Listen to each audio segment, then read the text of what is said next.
ఇప్పుడు స్వరపేటికకు సంబంధించిన క్యాన్సర్స్ గురించి తెలుసుకుందాం. స్వరపేటికకు ఎందుకోసం క్యాన్సర్స్ వస్తుంటాయంటే మోస్ట్‌లీ స్మోకింగ్ వల్ల అండి. ఎందుకంటే మనం స్మోక్ చేస్తున్నప్పుడు ఆ గాలిని లోపలికి పీల్చుకుంటాం. అది లంగ్స్‌లోకి వెళ్తుంది. అంటే ఊపిరితిత్తులోకి వెళ్ళే ద్వారమే ఆ విండ్ పైప్ లేదంటే స్వరపేటిక.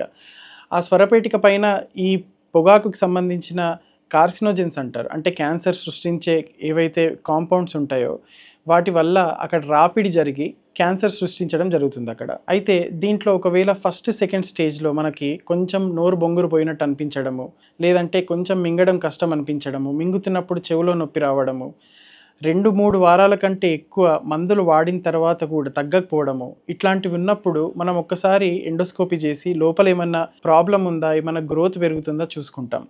ఒకవేళ ఉన్నట్టయితే దాన్ని బయాప్సీ చేసి, ఒకవేళ క్యాన్సర్ అని నిర్ధారణ అయిపోయిన తర్వాత స్వరపేటిక సరిగ్గానే పనిచేస్తుంది.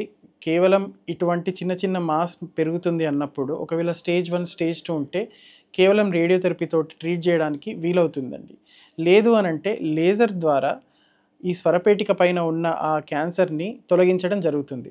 ఏదైనా గూడా బెటరే. ఒకవేళ స్టేజ్ 3 కంటే ఎక్కువ స్టేజ్ 4లో ఉన్నప్పుడు లారింగెక్టమీ అంటాం. అంటే స్వరపేటికని తొలగించి పక్కకున్న ఆ లింఫ్ నోడ్స్ గూడా మొత్తం తీసేస్తాము. అయితే తీసిన తర్వాత మరి ఫ్యూచర్‌లో మనం మాట్లాడడానికి వీలు లేదా అనంటే కాదు. దానికి రిహాబిలిటేషన్ అంటాం. అంటే ఒక స్పీచ్ మామూలుగా ఎలా మాట్లాడాలి అంటే దానికి ఒక వాయిస్ ప్రాసెస్ ఒక చిన్న మెషిన్ ఉంటుందండి. అది ఇక్కడున్న హోల్ లోపల వేసిన తర్వాత మనం ఈ బయట ఉండే హోల్‌ని మూస్తే గాలి బయటికి మనం ఎక్స్‌పైర్ చేస్తున్నప్పుడు, ఆ గాలి గొంతులోంచి పోయి మనకి మాట మళ్ళీ వస్తుంది. అయితే మామూలుగా మాట్లాడినట్టు రాకపోవచ్చు. కాకపోతే పర్పస్ అయితే సర్వ్ అయితుందండి. చాలామంది స్వరపేటిక దివ్వడం అంటే అదొక పెద్ద భారంగా ఫీల్ అయ్యి ఆపరేషన్స్ చేపించుకోకుండా ప్రాణాలు కోల్పోయేటి వాళ్ళున్నారు. సో, అట్లా భయపడకుండా లారింగెక్టమీ సర్జరీ చేపించుకొని దాని తర్వాత మనం వాయిస్ ప్రాసెసెస్ పెట్టుకుంటే మీరు ఒక నార్మల్ లైఫ్ గడపొచ్చు. ఇంకొకటి మనకి ఫుడ్ పైప్‌కి సంబంధించిన క్యాన్సర్‌లో అది కొంచెం అగ్రెసివ్ వేరియంట్ అండి. అన్నిట్లో కల్లా హైపోఫారింగ్స్ అంటారు. అంటే ఈ ఫుడ్ పైప్‌కి సంబంధించిన క్యాన్సర్‌లో ఒకవేళ క్యాన్సర్ వస్తే ఇనీషియల్‌గా రేడియేషన్ థెరపీ తోటి ట్రీట్ చేస్తాం. మోస్ట్‌లీ కీమోథెరపీ కూడా యాడ్ చేయాల్సిన అవసరం పడుతుంది.